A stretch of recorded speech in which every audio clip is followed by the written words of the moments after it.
예수 그리스도의 임재가 있는 그런 은혜의 어떤 모멘트가 여러분의 심령 속에, 여러분의 삶 속에 있어지길 주의 이름으로 축복합니다. 우리 신앙이 이제 막연하게 또 무엇을 잡으려고 하는 것이 아니라 살아있는 하나님, 그분을 만나기 때문에 우리의 삶 속엔 누구보다 더 구체적이고 누구보다 더 현실적인 그 하나님을 붙들고 살아가는 저와 여러분이 될 수 있기를 간절히 기원합니다. 오늘 말씀은 예수님께서 세례받으신 후에 제일 먼저 있게 된 사건에 대해서 말씀을 합니다. 그 일이 무엇이었는가 하면 바로 제자를 택하여 세우시는 일입니다. 예수님께서 이 땅에 오신 목적이 무엇인가? 그 목적은 바로 하나님의 나라를 이 땅에 회복시키는 것입니다. 하늘에서 뜻이 이루어진 것처럼 이 땅에서도 이루어지게 하옵소서. 너희들은 이것을 위해서 기도하라고 말씀하시고 예수님 자신도 이 땅에서 그것을 위해서 그렇게 사셨습니다. 그 하나님의 뜻이 하늘에서 이루어진 것처럼 이 땅에도 이루어지게 하옵소서라고 하는 그 역사, 그 비전, 그 참 어떤 소원을 이루기 위해서 제일 첫 번째로 하신 일, 그 기초를 다지는 일, 그것이 무엇이는가? 바로 제자를 삼는 일이었습니다. 건물을 짓는 데 있어서 가장 중요한 것은 무엇입니까? 멋있게 짓는 것도 좋고 높이 짓는 것도 좋겠지만 그렇게 멋있게 높게 지은 것의 건물의 가치가 드러나게 하기 위해서 가장 먼저 있어야 될 것은 기초를 잘 세우는 일입니다. 기초가 흔들리면 다 흔들리고 맙니다. 건물이 크고 또 높을수록 기초는 더 깊고 넓게 그리고 든든하게 파야 합니다. 그래야 높고 든든한 건물을 세울 수가 있는 것이지요. 그것은 학문을 함에 있어서도 그렇고 사업을 하는 데 있어도 있고 인간관계에 있어도 가정생활에 있어도 모든 면에서도 마찬가지입니다. 그렇기 때문에 기초는 절대로 쉽거나 기초는 절대로 하잘것없는 것이 아니라 기초는 가장 중요한 것이고 매일 반복해야 되는 것이고 그것을 다시 한번 또 다짐하고 또 다짐해야 하는 것이 바로 기초입니다. 주님께서 이 하나님의 나라를 세우시기 위해서 가장 먼저 두들기시고 그리고 가장 먼저 참 시도하신 것이 바로 이 사람을 세우는 일이다. 그것은 마태, 마가, 누가, 요한 똑같이 복음서에 말씀을 하고 있습니다. 비전도 중요하고 목적도 중요합니다. 그러나 말도 멋있게 참 할 수 있습니다. 그러나 그 모든 것보다 근본적으로 더 중요한 것은 사람이 어떤 사람이냐라고 하는 것이 더 중요하죠. 왜냐하면 그것을 이루어가는 사람은 곧 사람이기 때문입니다. 나라를 세움에 있어서 멋진 비전을 세울 수 있습니다. 어떤 그 나라와 국가의 그 민족의 어떤 비전을 세울 수 있습니다. 그러나 그 나라의 백성들이 무능하고 부패하면 그 엄청나게 영광스럽고 엄청나게 찬란한 그 간판이 무슨 의미가 있다는 말씀입니까? 헛된 꿈에 불과한 것이고 언어 유희에 불과한 것이지요. 그렇기 때문에 하나님의 나라를 세우기 위해서 예수께서 하신 첫 번째 일은 사람을 택하고 그리고 그들을 훈련시켜서 기르는 일이었습니다. 12제자를 부르시면서 마가복음 3장에 보니까 저들을 그와 함께 있게 하시고 그리고 악한 마귀를 쫓아낼 수 있는 권능도 전도할 수 있는 능력도 주려 하심이라 하시면서 함께 있으면서 예수를 보면서 경험하면서 그와 함께 한솥버섯을 먹고 소스를 먹고 마시면서 주님을 따라서 주님과 함께하는 그런 삶을 빚어 가셨습니다.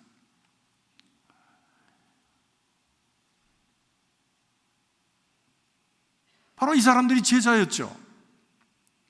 제자는 그러니까 예수님이 가지신 목적을 위해서 택함받고 그리고 그 목적을 위해서 훈련받고 그 목적을 위해서 함께 가는 사람, 이 사람들이 제자인 것이죠. 주님께서 마지막 가시면서 하신 말씀도 바로 이 말씀입니다. 내가 성령을 받으면 나의 제자가 될 것이다. 땅끝까지 이르러 증인이 되는 바로 그 제자가 될 것이다 하시면서 우리 모든 믿음의 사람들이 바로 예수 그리스도의 바른 내용을 가진 제자가 되기를 원하시면서 그 유언을 우리에게 주셨습니다. 그런데 이 일이 언제 일어났는가? 그러니까 예수님께서 세례 요한에게 세례를 받으시고 그 다음 날 일어난 사건을, 그래서 제자들을 만나시는 일을 적고 있습니다. 예수님께서 세례 요한에게 가셔서 세례를 받으시고, 그리고 예수님 위에 그 성령이 비둘기같이 임하는 것을 보시면서 세례 요한이 세상에 지고 가는 어린 양이로다 라고 하는 것을 고백하고, 그리고 그로 말미암아 예수님의 공식적인 출발이 선언이 되었는데, 바로 그 다음 날 세례 요한이 제자들과 함께 서 있는 그 앞에를 예수님께서 지나가셨습니다. 지나가시는 모습을 보면서 제자들에게 하시는 말씀이 세상죄 지고 가는 하나님의 어린 양이구나 하고 그렇게 이야기를 했습니다. 그런데 요한의 제자들은 그 이야기를 듣고 예수님에게로 갔다 이렇게 얘기합니다. 저 같으면 굉장히 자존심 상할 것 같아요. 아니, 지금까지 내 제자라고 나를 바라면서 쫓아오던 사람들이 세상죄 지고 가는 어린 양이로다 라고 하는 그 한마디에 그만 나를 버리고 예수님을 따라갔다라고 하는 것이 얼마나 자존심이 상합니까? 아니, 옆에 집에서 25전 더 준다고 우리 집 버리고 가는 사람 있잖아요. 직장 생활할 때 얼마나 주인은 자존심이 상할까요? 얼마나 속상할까요? 근데 세례 요한은 그렇지 않았다는 겁니다. 오히려 나는 쇠하여야 하리고 그는 흥하여야 하리라. 이제는 내 때는 지나고 그의 때가 왔으니 내가 아니라 그다. 그에게로 가거라 라고 그에게로 이렇게 안내를 해준 것이죠. 참 이런 자기의 때를 알고 자기의 모습을 알아서 바로 이렇게 내가 어디에 서야 되는지를 알고 그 요한처럼 행동할 수 있다면 우리의 삶은 얼마나 아름답고 가치 있을까요? 내가 아니다 저다. 이제는 저의 때가 왔어. 이제는 그에게 가거라. 지금까지 어쩌면 요한의 제자들은 굉장히 혼돈되어 있었을 것입니다. 왜냐하면 사람들이 요한에게 와서 물을 때에 당신이 누구요? 라고 물을 때 나는 메시아가 아닙니다. 그럼 뭐요? 나는 광야에 부는 한낮 바람소리에 불과합니다 라고 얘기할 때 그가 메시아인 줄 알고 쫓아다녔었는데, 나는 메시아가 아니라고 그러고 나는 한낮 광야에 부는 바람과 같은 소리라고 할 때 제자들은 얼마나 번민했겠습니까? 아니, 이가 아니면 우린 누구에게로 가야 되는 것인가? 누구를 붙들어야 되는 것인가? 얼마나 혼돈스러웠을 것입니다. 그런 번민하는 제자들에게 세례 요한은 예수 그리스도를 지명하여 보여주면서 세상죄에 지고 가는 어린 양을 보라 말씀하십니다. 사랑하는 성도 여러분, 세상죄에 지고 가는 어린 양 예수 그리스도를 바라보는, 그리고 그를 따르는 신앙이 되시기를 주의 이름으로 축복합니다. 이에 그들이 이 세례 요한을 떠나서 예수님에게로 갔습니다. 예수님께서 저에게 다가오시는 제자들을 보시면서 물으셨습니다. 오늘의 말씀의 요지입니다. What do you seek? 무엇을 찾으십니까? 물으셨습니다. 여러분, 무엇을 찾으면서 사십니까? 무엇을 찾느냐라고 하는 이 질문은 무엇을 목적하여 살아가느냐, 내 인생을 살아가게 하는 그 근본적인 가치의 동기가 되는 가치가 무엇이냐라고 하는 질문과 일맥상통하지 않습니까? 여러분, 무엇을 찾기 위해서 지난 한 주간도 열심히 다니셨습니까? 열심히 활동하셨습니까? 물론 돈 벌려고 다녔죠. 돈은 왜 버는 겁니까? 어떤 가치를 위해서 버는 것입니까? 그 모든 가치의 그 근본의 목적이 무엇입니까? 라고 하는 것이죠. 무엇을 찾느냐는 주님의 질문에 대해서 여러분 무엇이라고 대답하실 수가 있습니까? 예수님께서 이렇게 물으시자 제자들은 예수님, 전 진리를 찾습니다. 지금까지 참 혼돈스러웠는데 예수님을 찾아서 예수님 찾아왔습니다, 예수님 찾습니다 라고 대답하여 오는데 제자들의 대답은 이렇습니다. 선생님 어디 계십니까? What? 이라고 물었는데 Where? 라고 질문을 합니다. 이건 논리상으로 맞지 않습니다. 때로 우리 신앙은 논리를 넘는 것입니다. 우리는 늘 1 더하기 1은 2가 되어야 되고, 그 2 곱하기 3, 2 곱하기 3은 6이 되어야 되고, 그리고 우리가 아는 어떤 상자, 그 논리의 상자 속에 맞지 않으면 그것이 받아들여지지 않아서 괴로워하고 힘들어하는데, 신앙은 거기서 끝나는 것이 아니라 우리의 논리와 우리의 어떤 생각하는 그런 틀을 넘는 것이 신앙입니다. 이 두 사람, 안드레와 그리고 다른 사람이 예수님이 어디 계십니까? 라고 물은 질문은 우리가 지나가면서 만나는 관계로 잊지 않기를 원합니다. 주님이 계신 곳을 보기를 원하고, 주님이 사시는 모습을 보기를 원하고, 주님이 사시는 그곳에 우리도 있기를 원합니다 라고 하는 대답이 아니겠습니까? 그때 주님께서 말씀하십니다. Come and see. 와 보아라. 여러분의 삶 속에 여러분의 가정에 누구를 초청한다면 Come and see. 와서 우리 가정 봐 라고 한다면 그 관계는 조금 더 친밀감이 있는 관계지요. 다른 사람과 다르지요. 저희 집에 우리 교우분들도 많이 왔다 가시고 또 우리 친구 목사님들도 많이 왔다 갔습니다. 저희 집은 보잘것 없습니다. 애들이 와서 틀어놓기도 하고요. 가구도 별것도 없어요. 부엌도 보잘것 없습니다. 그래도 함께 하는 것이 좋으니까 언제 올래? 와, 옵시다, 갑시다. 언제 이거 들이놓고 저거 들이놓고 무슨 좋은 세트 들이놓고 그 다음에 이렇게 반짝반짝 해놓고 하고 구석구석 닦아놓고 그리고 그때는 올 수 있어. 언제 옵니까? 언제 와요? 예수님이 있는 모습 그대로 Come and see. 와서 봐라. 와서 보거라. 부담 없이 그들을 받아들여 주시고 품어 주셨습니다.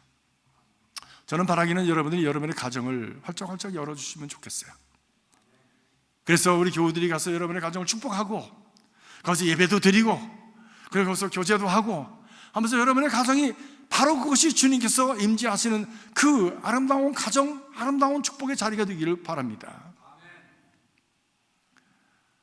예의체위원 차리고 이것저것 조건 따지다가 결국엔 아무도 찾아오지 않는 외로운 곳이 된다면 그것처럼 불행한 것은 없습니다. 있는 모습 그대로를 내려놓고 This is me. 이게 내가 사는 모습이야. 이것이 흉물스럽고 마음에 들지 않는다면 그러면 그 사람하고 나하고는 그다음엔 별 관계 없는 거죠. 그럼에도 불구하고 그 안에서 함께 나누면서 같이 할 수 있는 그런 교제의 끈이 마련이 된다면 그것은 잊어버릴 수 없는, 그리고 인생을 풍성하게 하는 그런 귀한 관계가 될 것입니다. 예수님께서 주님 어디 계십니까? 어디 사십니까? 물을 때 Come and see.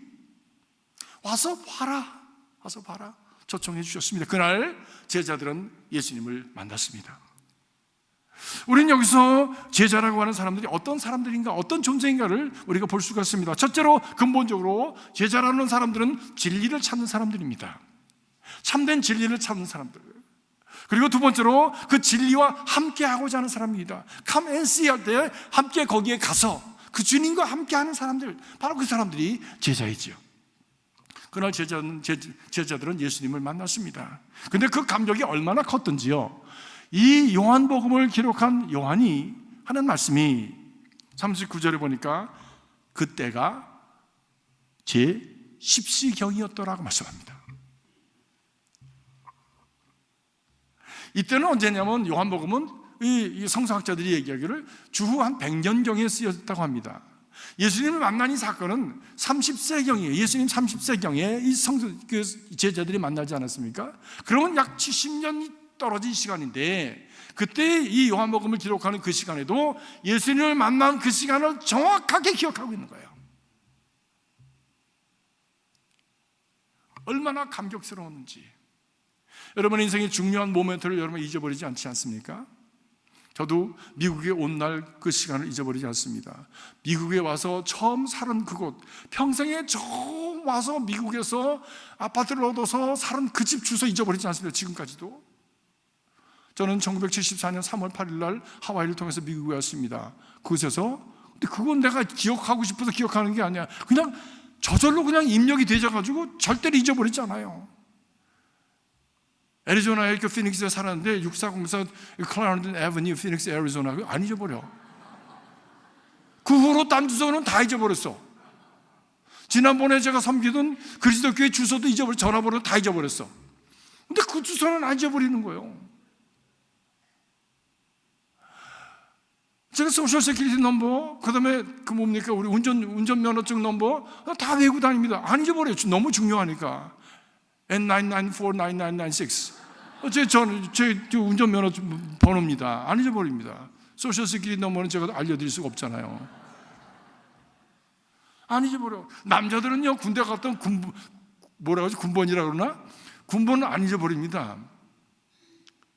우리 정재영 권사님 끄떡끄떡 하셨는데 군번 뭡니까? 유시입니다. 아니, 이분은 그래도 젊으니까 괜찮아. 나이든 80 넘은 이상 되는 분들도요, 자기 군번 딱 외웁니다. 남자들은. 얼마나 두들겨 맞았으면 그거 외겠습니까? 생각해 보십시오. 중요한 거 안 잊어버려요. 10시, 10시쯤 되었더라. 예수 만난 그 시간, 그 사건, 그 자기의 삶에 인각된 그 경험, 그거 잊어버릴 수 없는 거예요. 그 순간이 있어야 되는 거예요.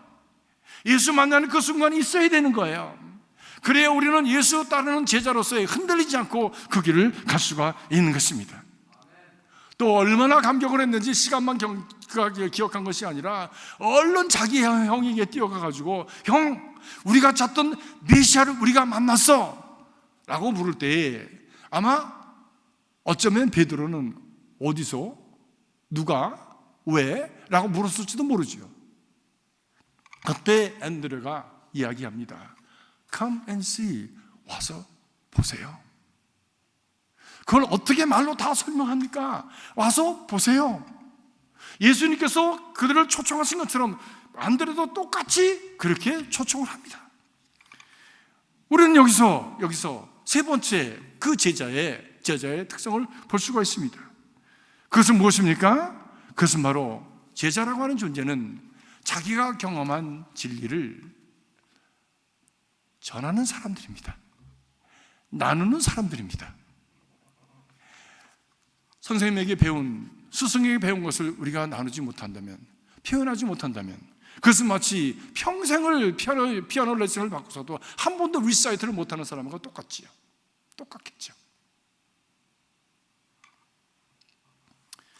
참된 신앙은 논리적으로 설명하고 증명한다고 해서 생겨지는 것은 아닙니다.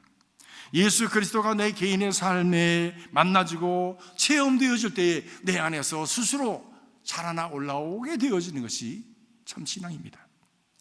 신앙은 억지로 되는 것이 아닙니다.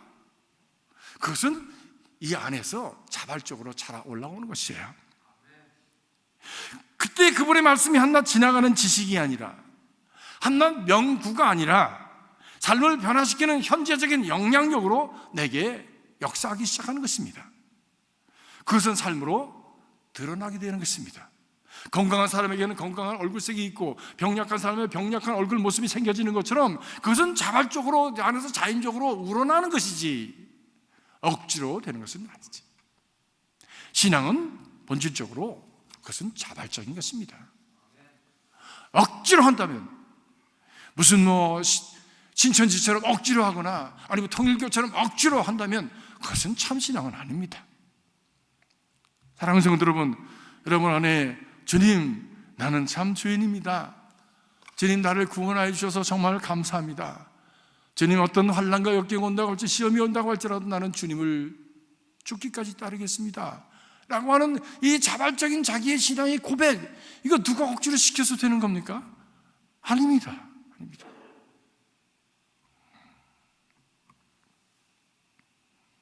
예수님은 제자는 누구인가라고 하는 말씀을 분명히 해주십니다. 이렇게 말씀하십니다. 마태복음 16장 24절에 보니까 누구든지 나를 따라오려거든 자기를 부인하고 날마다 자기 십자가를 지고 나를 따를 것이니라 말씀합니다. 자신의 인간적인 욕심을 내려놓고 주님의 십자가의 도를, 그 가치를 우선으로 따르는 사람, 그것을 따르기 위해서 내게 힘들고 어렵고 불편한 일이 있더라도 그것을 스스로가 짊어지고 자발적으로 따르는 사람들, 이 사람들이 바로 예수 그리스도의 제자다 말씀하고 있습니다.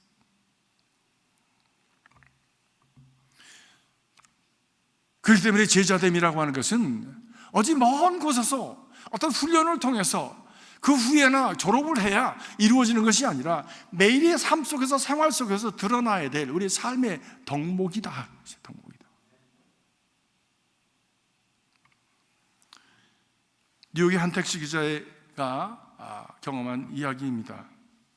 그런데 그분은 콜택시 그 전화를 받고 알려준 주소를 향해서 갔습니다. 그리고 문 앞에 서가지고 크락션을 빵빵 눌렀는데 아무도 나오질 않아요.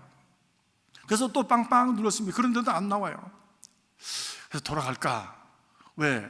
지금 이것이 오늘 이 마지막 콜인데, 이거 그냥 가면, 집에 가면 편안하게 쉴 수 있는데, 그래도 또 아쉬운 마음이 있어서 택시에서 내려서 아파트 문에 가서 초인종을 눌렀습니다. 그랬더니 안에서 한 여인의 목소리가 들렸습니다. 네, 잠깐만 기다려주세요. 금방 나가요 라고 말을 하는데 금방 나오질 않는 거예요. 그리고 초조한 마음에 기다리는데 잠시 후에 문이 삐그덕 열리면서 한 90세 난 할머니가 가방 하나를 들고 그러고서는 밖으로 나왔습니다. 안으로 보이는 그 문틈으로 보이는 그 안을 보니까 소파를 다 이렇게 포대기로 덮어놓고, 그리고 집안에 있었던 모든 그 액자들을 다 땅에 내려서, 그리고 상자에다 해서 구석에다 박아놓고 집안에는 아무것도 없었어요. 황했습니다. 그래서 얼른 문을 닫고 그리고 가방을 받아서 이제 트렁크에다 실었습니다. 싣고서는 할머니를 이렇게 팔짱을 하고 택시로 가서 그 뒷자리에 앉혀드렸습니다. 그랬더니 하시는 말씀이, 윤정수 양반 참 친절하시네요 하면서 얼굴에 잔잔한 미소를 지으셨습니다. 택시를 탄 후에 할머니 어디로 가시려고 그러세요? 라고 물었더니 주소를 주시면서 하시는 말씀이, 지름길로 가지 말고 시내를 좀 돌아서 갈 수 없어요? 왜요? 지름길로 가면 빠른데 멀리 가면 돌아가고 요금도 많이 나오시는데 어떡하죠? 그랬더니 할머니 하시는 말씀이, 괜찮아요. 저는 지금 요양원에 들어가는 길입니다. 사람들이 마지막으로 죽으러 들어가는 곳이지요. 운전수는 깜짝 놀랐습니다. 그때 할머니는 계속해서 부드러운 목소리로 이야기합니다. 의사가 나 이제 얼마 남지 않았대요. 그 말을 들은 이 운전사가 얼른 미터기를 내렸습니다. 그리고 이야기합니다. 할머니, 어디 가보고 싶으신 데 있으세요? 그리고 그분과 함께 한 2시간을 할머니와 함께 이제 시내 이곳저곳을 다니면서 대화를 나누었습니다. 여기 좀 잠깐 서주세요 하니까 그가 젊은 시절 리셉셔니스트로 일했던 호텔을 이었다고 얘기했습니다. 조금 가다가 공원이 나왔습니다. 여기는 우리 아이들하고 같이 놀던 공원이에요. 조금 지나다 가니까 여기는 우리 전 남편, 먼저 간 남편과 함께 자주 오던 식당이에요. 조금 더 나가니까 여긴 내가 젊었을 때 운동 삼아 다녔던 댄스 스튜디오예요 라고 하면서 이곳저곳을 보여주었습니다.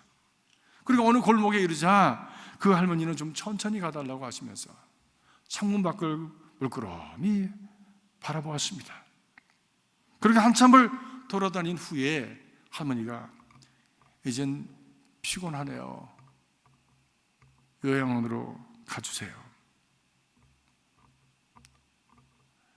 그 후로 아무 얘기도 하지 않고 서로가 아무 대화도 하지 않고 요양원을 향해서 천천히 갔습니다. 마음이 몹시 착잡했답니다. 도착한 요양원을 보니까 생각보다 적었습니다. 그래서 커브에다가 이제 차를 파킹하니까 요양 안에서 두 분의 간호사가 나와서 할머니를 맞아주었습니다. 그리고는 할머니를 휠체어에 앉혀드렸습니다. 그때 할머니는 가방을 꺼내서 요금을 페이하기 위해서 얼마지요? 물었습니다. 그때 운전사가 얘기합니다. 할머니, 걱정하지 마세요. 오늘은 무료입니다. 할머니 덕분에 저도 오래간만에 시내 구경 많이 했잖아요. 오늘은 무료입니다. 그때 할머니가 얘기합니다. 그래도 생계는 꾸려야죠. 괜찮아요, 할머니. 다음 손님이 또 있잖아요.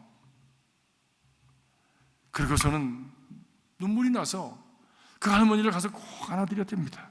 그리고 그 할머니도 자기를 꼭 안아주면서 건강하세요. 이 늙은이의 마지막 여행을 행복하게 해줘서 너무 고마워요. 그리고는 그 할머니를 떠나서 그가 집으로 돌아오는 길에 집으로 갈 수가 없어서 자신도 정처 없이 시내를 한참을 헤매면서 할머니를 위해서 기도했다고 합니다. 그리고 생각했습니다. 만일 오늘 할머니 집 앞에서 경적을 한 번만 울리고 내가 떠나버렸더라면 어떡할 뻔했나. 내가 두 번 울리고 떠나더라면 어떡할 뻔했나. 내가 택시에서 나가서 그 집 앞에 초인종을 누르고 할머니를 맞은 것이 자기의 인생에서 가장 잘한 일이라고 스스로가 생각을 했습니다. 그리고 오늘은 참 착한 일을 해서 기분이 좋은 일, 좋은 날, 그리고 스스로가 자랑스러운 날, 감사한 날이었다고 그렇게 고백을 했습니다.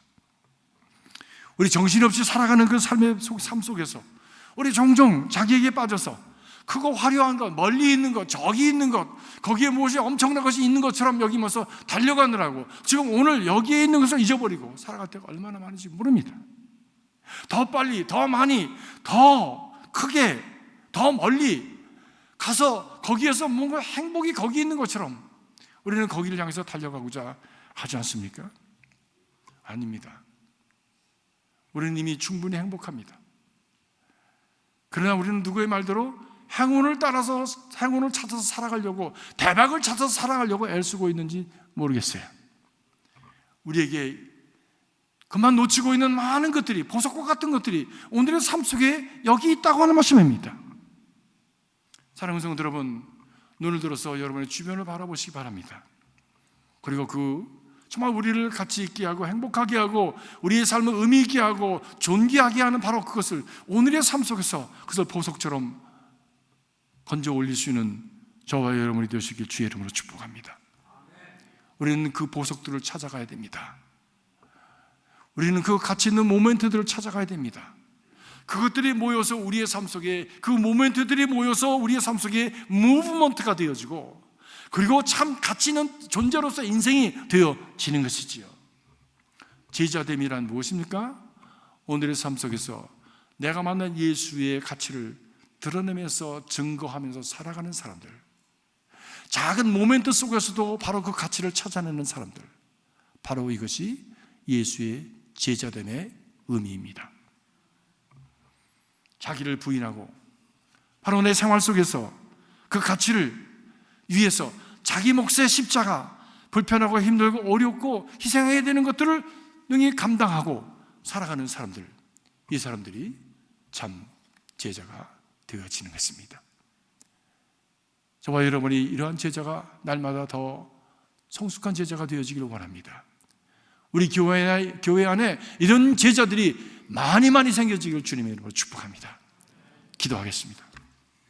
살아계신 주님, 우리를 믿음으로 불러주시는 은혜를 감사합니다. 아직 살아있으면 우리로 하여금 우리의 삶의 내용을 더 채우라고 하시는 주의 음성인 줄로 믿습니다. 헛된 것에 우리의 관심과 시간과 우리의 에너지를 낭비하지 않게 하시고, 오늘 현재의 삶 속에서 가장 귀한 것이 무엇인가? 지금 내 주변에서 내가 희생하고 내가 드려서 다른 사람들을 건져내고 주님을 기쁘시게 할 수 있는 일이 무엇인가를 찾아서 그를 이루면서 살아가는 참으로 지혜롭고 존귀한 존재들이 되도록 축복하여 주시옵소서. 그래서 우리의 삶 속에 버려야 될 것은 과감하게 버리게 하시고 꼭 채워야 될 것들을 지혜롭게 풍성하게 채워가는 지혜로운 삶, 복된 삶, 풍성한 삶이 이루어지게 하여 주시옵소서. 예수님과 함께 동행하는 삶이 이루어지게 하여 주시옵소서. 예수 그리스도 이름으로 간절히 기도하옵나이다. 아멘.